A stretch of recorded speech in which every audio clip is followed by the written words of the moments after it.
नमस्कार। आज हम बात करेंगे नाभिकीय विखंडन की, न्यूक्लियर फिशन की। देखिए, न्यूक्लियर फिशन होगा क्या। मैंने एक न्यूक्लियस लिया, वो न्यूक्लियस थोड़ा हैवी है, यूरेनियम 235 U-235। वैसे तो यूरेनियम अगर मैं लूंगा तो उसमें अकेला न्यूक्लियस तो मैं बात नहीं कर सकता, पर ये इमेजिन है एक न्यूक्लियस मैंने लिया और उस न्यूक्लियस पर एक न्यूट्रॉन को मैं एक गन की सहायता से, एक गन मैंने शो की है, उसकी सहायता से उस पर एक न्यूट्रॉन आपको डालकर दिखाता हूँ। आप खुद देखिएगा क्या होगा। एक हल्का सा न्यूट्रॉन, बहुत मंद गति का न्यूट्रॉन इसने डाला, उसने उसे एब्जॉर्ब किया, है ना। आप थोड़ा ध्यान से देखिएगा, पहले यहाँ पर U-235 रखा है, यूरेनियम 235 रखा है। न्यूट्रॉन लगने के बाद थोड़ा प्रोसेसिंग चलेगी, उस प्रोसेसिंग को आप ध्यान से देखिएगा क्या हुआ। जैसे ही न्यूट्रॉन गिरा, अब देखिए 235 का 236 हो गया।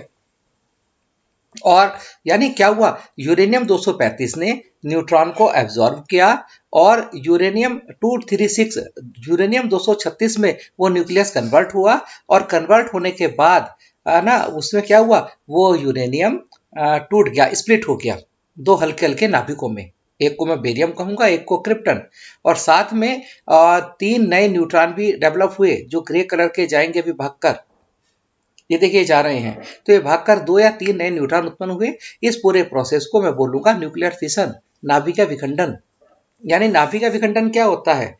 नाभिकीय विखंडन एक ऐसी प्रक्रिया है जिसमें कोई भारी नाभिक अपेक्षाकृत 2 या 2 से अधिक हल्के नाभिकों में टूट जाता है, और इस प्रोसेस में 2 या 3 नए न्यूट्रॉन भी उत्पन्न होते हैं और अपार एनर्जी भी उत्पन्न होती है। इस पूरी घटना को नाभिकीय विखंडन या न्यूक्लियर फिशन बोला जाता है। Nuclear fission is a process where the nucleus of an atom is split into 2 or more smaller nuclei. The fission of heavy elements is a exothermic reaction and huge amounts of energy are released in the process. तो ये ऐसा हुआ है ना। अब तो क्या हुआ कि U-36 की बात समझ में नहीं आई कि भाई ये U-235 था, यूरेनियम 235 था, यह यूरेनियम 236 में क्यों कन्वर्ट हुआ। यानी यूरेनियम 236 यूरेनियम 235 का ही एक आइसोटॉप है, और वो आइसोटॉप अनस्टेबल है। अनस्टेबल है इस वजह से ही जो एक इलेक्ट्रोमैग्नेटिक फोर्स था उसने उसे पुश किया, इलेक्ट्रोमैग्नेटिक फोर्स ने, और उस इलेक्ट्रोमैग्नेटिक फोर्स ने उसे छोटे छोटे न्यूक्लियस में तोड़ दिया। और वो इलेक्ट्रो मैग्नेटिक जो फोर्स है, जो न्यूक्लियस में लगने वाला फोर्स था, न्यूक्लियर फोर्स, उससे कहीं ज्यादा हो गया, और उस इलेक्ट्रोमैग्नेटिक फोर्स के कारण ही वह अनस्टेबल न्यूक्लियस, अनस्टेबल आइसोटॉप अन्य छोटे छोटे नाभिक में टूट गया। और नीचे एनर्जी भी आप देखेंगे ध्यान से तो देखिएगा, ये यूरेनियम टूटने वाला है न्यूक्लियस, और टूटने के बाद इन दोनों की जो टोटल एनर्जी है वो कंजर्व रहती है। अगर मैं यूरेनियम की बात करूं कि भाई केवल एक हमने यूरेनियम लिया, उस यूरेनियम में क्या एक ही न्यूक्लियस होगा। क्या फिजन या विखंडन केवल एक ही न्यूक्लियस का होगा, ऐसा नहीं है। एक चेन रिएक्शन बन जाती है।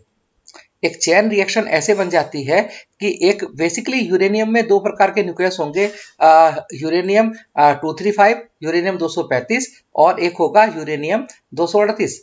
और धीरे धीरे न्यूक्लियस की संख्या अगर मैं बढ़ाता चला जाऊं, ये टोटल मैंने सपोज किया यूरेनियम 238 ही लिया है, और मैंने कोई भी यूरेनियम 235 नहीं लिया। ऐसा हो नहीं सकता कि यूरेनियम में से मैं न्यूक्लियस को सेपरेट कर दूं, U-238 को अलग और U-235 को अलग, ऐसा नहीं हो सकता।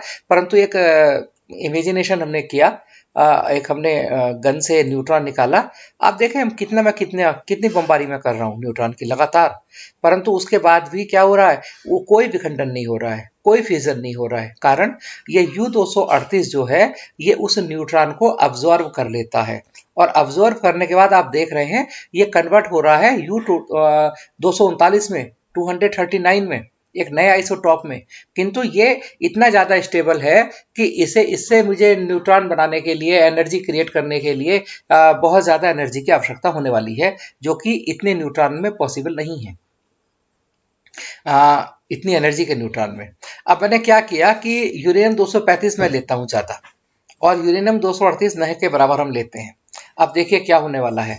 जैसे ही मैं न्यूट्रॉन डालूंगा, मैं आपको पहले ही बता दूं, होगा ये कि न्यूट्रॉन यूरेनियम 235 पर गिरेगा, यूरेनियम 235 उसे अब्जॉर्ब करेगा, अब्जॉर्ब करने के बाद यूरेनियम 235 अपने एक नए आइसोटॉप यूरेनियम 236 में बदल जाएगा और वो आइसोटॉप टूट जाएगा बेरियम और क्रिप्टन में, और साथ ही साथ 2 या 3 नए न्यूट्रॉन उत्पन्न होंगे।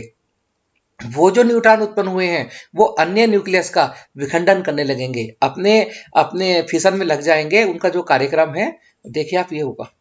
देखो, बार बार एक न्यूट्रॉन ने कितना कमाल कर दिया।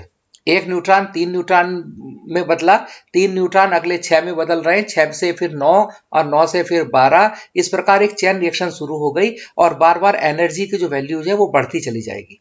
ये वो बच गए जिन्होंने न्यूट्रॉन को खत्म कर दिया, न्यूट्रॉन को एब्जॉर्ब कर लिया।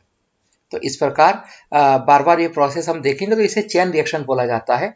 और चेन रिएक्शन में क्या होगा कि शुरू से मैं 2 मिनट में आपको दोबारा से क्लियर करता हूं कि जब किसी भारी नाभिक पर कोई हल्का कण जैसे न्यूट्रॉन टकराता है तो वह भारी नाभिक 2 या 2 से अधिक नाभिकों में टूट जाता है, साथ ही साथ 2 या 3 नए न्यूट्रॉन उत्पन्न होते हैं और इस प्रोसेस को न्यूक्लियर फिशन या नाभिकीय विखंडन कहा जाता है।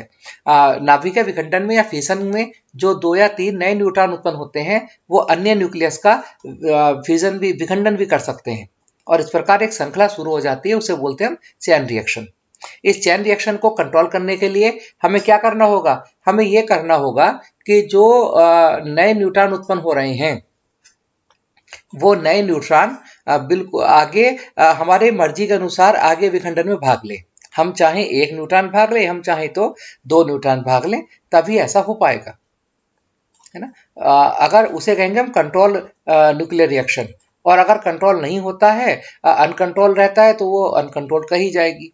तो इस प्रकार ये फ्यूजन जो होता है ये हमने बताया यहाँ पर। और दोबारा से एक चेन रिएक्शन देख लेते हैं। ये यूरेनियम 235 मैंने लिया न्यूक्लियस, उसमें बहुत सारे रखे हैं, मैंने लगातार यूरेनियम न्यूट्रॉन निकाल रहा हूँ, पर ये एट रैंडम ही होगा कि जब भी किसी यूरेनियम 235 पर जाकर वो टकराएगा तभी फ्यूजन होगा, नहीं तो हो नहीं सकता है। फ्यूजन होना है, अभी तक देखो एक बार भी ये नहीं टकराया है। अब जब भी यूरेनियम 235 पर कोई टकराएगा उसके बाद ही ये पॉसिबल हो पाएगा, नहीं तो ये पॉसिबल नहीं होने वाला है। देखिए, एक पर टकरा गया बस, 1 से 3 न्यूट्रॉन, 3 से 6 न्यूट्रॉन, 6 से 9 न्यूट्रॉन, और न्यूट्रॉन की संख्या लगातार बढ़ती जाएगी, उसके साथ साथ एनर्जी की बढ़ती जाएगी, जिसका उपयोग हम अगर कंट्रोल करेंगे तो न्यूक्लियर रिएक्टर में यूज होगा, एनर्जी हमारे काम आएगी। और अनकंट्रोल होगा तब क्या होगा? वो एनर्जी परमाणु बम में काम आती है।